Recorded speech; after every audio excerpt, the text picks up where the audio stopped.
Le Tchad dispose d'un important cheptel estimé à plus de 114 millions de têtes de bétail, toutes espèces confondues, et de 36 millions de volailles essentiellement traditionnelles, selon les résultats du recensement général de l'élevage de 2018. Les exportations du bétail sur pied se font vers le Nigeria, le Cameroun, le Congo-Brazzaville, le Niger et la Libye. Cette exportation pratiquée depuis la nuit des temps a une faible contribution au produit intérieur brut. C'est pour donner de la valeur ajoutée à l'exportation du bétail et augmenter les revenus issus de la commercialisation que le Tchad, sous la conduite éclairée du président de la République, Idriss Déby Itno, s'est engagé sur la voie de la modernisation de ses infrastructures dans le secteur agricole et pastoral. Pour mémoire, l'abattoir frigorifique de Farsha fut construit dans la zone industrielle de la capitale politique. Il joue toujours son rôle. Des carcasses sont exportées et une partie réservée à la consommation nationale. Mais le Tchad affiche son ambition dans le cadre du programme national de développement, celui de parvenir à l'autosuffisance alimentaire, d'où le complexe industriel des abattoirs du Logone, situé à environ 6 km à la sortie sud de la ville de Mondou, la capitale économique du Tchad. Il est construit sur fonds propres de l'État tchadien en partenariat avec l'Argentine à hauteur d'un peu plus de 15 milliards de francs CFA. C'est le président de la République, Idriss Déby Itno, garant de la politique économique nationale, qui a procédé à la coupure du ruban. Le nouvel abattoir de Mondou, construit au standard international, offre une capacité de production annuelle de 20 000 tonnes, soit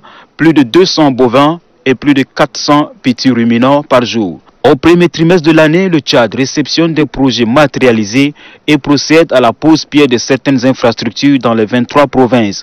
Avec l'inauguration de ce complexe, ce sont des devises de plus pour accroître le budget national et offrir de l'emploi à la jeunesse tchadienne qui a subi durant les 2 dernières années les effets de la récession financière due à la chute du prix du baril de pétrole.